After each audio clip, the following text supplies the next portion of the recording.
Hello दोस्तों, आज मैं आपको ये बताऊंगी कि जैसे कि दीपावली आ गई है बिल्कुल और हमें माता की पूजा करके उन्हें प्रसन्न करना है, उनका आशीर्वाद लेना है ताकि वो खुश होकर हमारे घर में धन, यश, ऐश्वर्य प्रदान करें और सुखी स्वस्थ जीवन प्रदान करें। तो लेकिन दोस्तों, कभी कभी ऐसा होता है कि हमसे कुछ थोड़ी सी भूल हो जाती है जो अनजाने में ही हो जाती है। और जैसे कि कहा गया है कि माता जितनी जल्दी पूजा पाठ से प्रसन्न होती है उतनी ही जल्दी वो जरा भी भूल होए हमसे तो वो रुष्ट हो जाती हैं। तो हम आपको आज ये कुछ बातें बताएंगे कि जिसको आपको करके ये बात पूजा करते समय ये बात का ध्यान रखना है कि आपसे ये भूल ना हो और आप माता का पूजा पाठ और उनको विधि विधान से करके उनको खुश करें और ताकि वो आपके घर को आशीर्वाद से भर दे। और साथ ही साथ मैं आपको ये भी बताऊंगी कि हमें धनतेरस से लेकर दिवाली तक में क्या चीज़ें लानी चाहिए धनतेरस के दिन, जिससे कि हम माता का कृपा प्राप्त कर सकें। तो वीडियो को ज़्यादा लंबा ना करते हुए मैं आपको ये बताती हूँ। तो कभी कभी दोस्तों, हम लोग पूजा करते समय ऐसा होता है कि हमसे कुछ अनजाने में भूल हो जाती है और जिसका परिणाम हमें भुगतना पड़ता है माता के रुष्ट होने के कारण। तो सबसे पहले मैं आपको ये बताऊंगी कि जब कभी भी आप अपने घर में पूजा करें, खास तौर से दीपावली की, हमें दोस्तों पूजा करते समय इस बात का ध्यान रखना है कि जब कभी भी आप माता की मूर्ति घर पे लाएं तो उल्लू पे बैठी हुई माता की मूर्ति की ना लाएं और ना ही कांच की और पीओपी की मूर्ति लेके आए। ये बेहतर होगा कि आप ऐसी तस्वीर लेके आए जो मिट्टी की हो या सोने चांदी की हो, जिसमें माता के हाथ से धन की वर्षा हो रही है, या कमल पे बैठी हुई माता की ही मूर्ति लेके आए। इस बात का ध्यान रखें दोस्तों कि आप माता की जो मूर्ति है उसको सीढ़ी के नीचे मंदिर ना बनाएं या फिर टॉयलेट के पास ना हो, ना ही टॉयलेट की दीवार पे हो। तुलसी जी का उपयोग लक्ष्मी पूजन के समय बिल्कुल भी ना करें। पूजा करते समय सफ़ेद, काले, नीले, भूरे वस्त्र का प्रयोग ना करें और लाल ही वस्त्र धारण करें। लोहे व स्टील के बर्तनों का प्रयोग पूजा के समय पर ना करें। घर को बिल्कुल साफ सुथरा रखें, क्योंकि जैसे कि हम जानते हैं कि माता लक्ष्मी को स्वच्छता ही पसंद है और वो उसी जगह उसी घर में निवास करती है जहाँ पे स्वच्छता रहती है। इसीलिए पूजा स्थान को बिल्कुल साफ सुथरा रखें। लक्ष्मी जी की पूजा करते समय भगवान विष्णु जी की भी मूर्ति साथ में रखें और उनकी भी पूजा करें। माता लक्ष्मी की अकेले पूजा न करें। पूजा करते समय आप जब आरती करें तो दोस्तों इस बात का ध्यान रखें कि ताली ना बजाएं। और साथ ही साथ मैं आपको ये बताऊंगी कि झाड़ू जो कि माता का प्रतीक होता है उसको पैर से ना स्पर्श करें और ना ही लांगे। ये छोटी छोटी बातों का अगर हम ध्यान रखेंगे तो हम माता लक्ष्मी को प्रसन्न कर सकते हैं और उनका आशीर्वाद प्राप्त कर सकते हैं। माता लक्ष्मी को प्रसन्न करने के लिए हमें कुछ घर पर कुछ ऐसी चीज़ें लानी चाहिए जिससे माता बहुत प्रसन्न हो और हमें हमारे घर पे अपना आशीर्वाद बनाए रखे। तो दोस्तों, सबसे पहला है कुबेर यंत्र। कुबेर यंत्र आप जरूर धनतेरस के दिन घर पर लाएं। चांदी पर बना कुबेर यंत्र सर्वश्रेष्ठ होता है।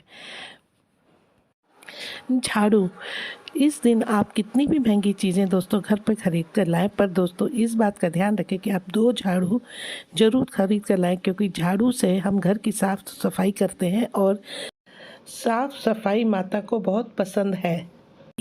इसके बाद जल, सुबह सुबह ब्रह्म मुहूर्त में उठकर या सूर्य उदय होने से पहले मंदिर से जल, कोई भी मंदिर से जल लेकर आए, क्योंकि ये अमृत के समान होता है और इसमें भगवान धन्वंतरी की बहुत कृपा बसती है।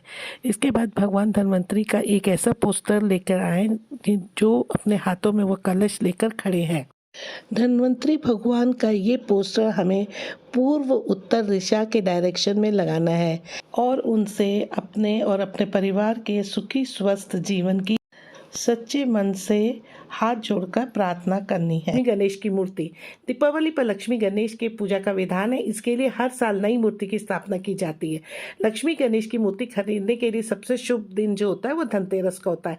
इस दिन माता लक्ष्मी के घर में आगमन आपके लिए सुख और समृद्धि का द्वार खोल देता है। मूर्ति खरीदते समय दोस्तों इस बात का ध्यान रखें कि गणेश जी की सूंड लेफ्ट साइड की तरफ मुड़ी हुई हो, क्योंकि इस तरह की मूर्ति की पूजा करने से गणेश जी बहुत जल्दी प्रसन्न हो जाते हैं। और राइट साइड मुड़ी हुई गणेश जी की मूर्ति में पूजा बहुत ध्यान पूर्वक विधि विधान से करनी चाहिए। दूसरी चीज़ आपको क्या लानी की धनिया। धनतेरस के दिन खड़ा धनिया खरीदना बहुत शुभ माना जाता है। ऐसा कहा जाता है इस दिन धनिया खरीद कर माँ लक्ष्मी और धन कुबेर को चढ़ाना चाहिए। ऐसा करने से कभी धन की हानि नहीं होती है और धन संपदा में हमेशा दिन दूनी रात चौगनी वृद्धि होती है। तीसरी चीज़ हम आपको बताते हैं कि इस समय झाड़ू लानी चाहिए। हाँ दोस्तों, धनतेरस के दिन झाड़ू जरूर खरीदिए, एक नहीं बल्कि 2 झाड़ू खरीदिए। झाड़ू को माँ का लक्ष्मी का रूप माना जाता है। इस दिन झाड़ू खरीद कर सबसे पहले अनाज के भंडार में झाड़ू लगाना चाहिए। ऐसा करने से आपके घर में कभी धन का संकट नहीं रहता है। इसके बाद में आती हैं कोड़ियाँ। तो वो प्राचीन समय में कोड़ियों को मुद्रा या पैसे के रूप में प्रयोग किया जाता था। इन्हें धन लक्ष्मी के रूप में माना जाता है। धनतेरस के दिन कोड़ियाँ खरीदना और दीपावली के पूजन में उसे माँ लक्ष्मी को अर्पित करने से माँ लक्ष्मी जरूर प्रसन्न होती हैं। लेकिन दोस्तों इस बात का ध्यान रखें कि कोड़ियाँ जो हों वो पीली हों और उन पर काली धारियाँ हों। इसके साथ ही साथ आप शंख भी खरीद सकते हैं। अपने सामर्थ्य के अनुसार 5 शंख खरीद लीजिए या 1 शंख खरीदिए, 5 कोड़ियाँ खरीदिए, 5 चक्र खरीदिए और ये सब लाके माता लक्ष्मी को समर्पित कीजिए। पीतल का बर्तन। पीतल को भगवान धन्वंतरी को धातु माना जाता है। साथ ही इसमें कई तरह के औषधि गुण भी होते हैं। इसलिए धनतेरस के दिन पीतल के बर्तन खरीदने की बहुत शुभ और स्वास्थ्य की दृष्टि से लाभप्रद माना गया है। से खील बताशे जरूर लेके आए, क्योंकि खील बताशे जो होते हैं वो माता का प्रिय भोग होता है, उनको बहुत पसंद है। और सिंघाड़ा जो होता है, कच्चा सिंघाड़ा, उसको भी माता पे प्रसाद के रूप में अर्पित करिए।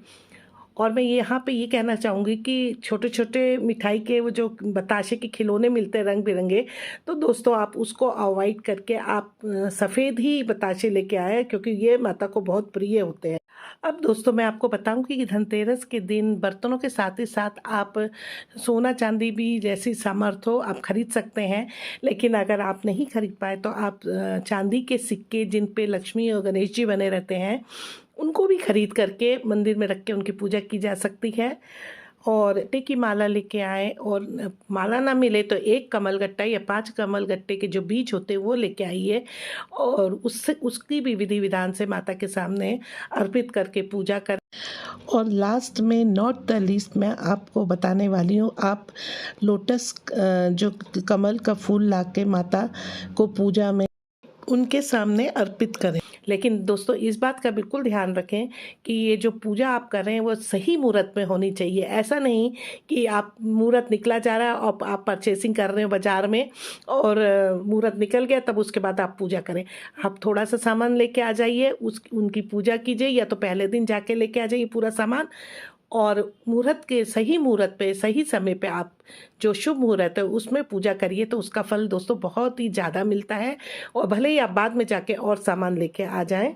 तो जब भी दोस्तों आप महालक्ष्मी की पूजा आराधना करते हैं तो श्रद्धा भाव से आपको आराधना करनी है। भाव का यहाँ पे बहुत ही ज़्यादा अच्छा मेन रोल होता है। यकीन मानिए यदि आप में श्रद्धा भक्ति है और आप ये सारी चीज़ें भी नहीं ला पाए और एक तस्वीर लक्ष्मी माता के सामने आप सच्चे दिल से अपने दिल में उनको स्थापित करके और प्रार्थना करें तो आपकी प्रार्थना कबूल होगी और आपका घर जो है धन धान्य से भरेगा। कहने का मतलब मेरा यह है कि भाव यहाँ पे ज़्यादा मायने रखते हैं।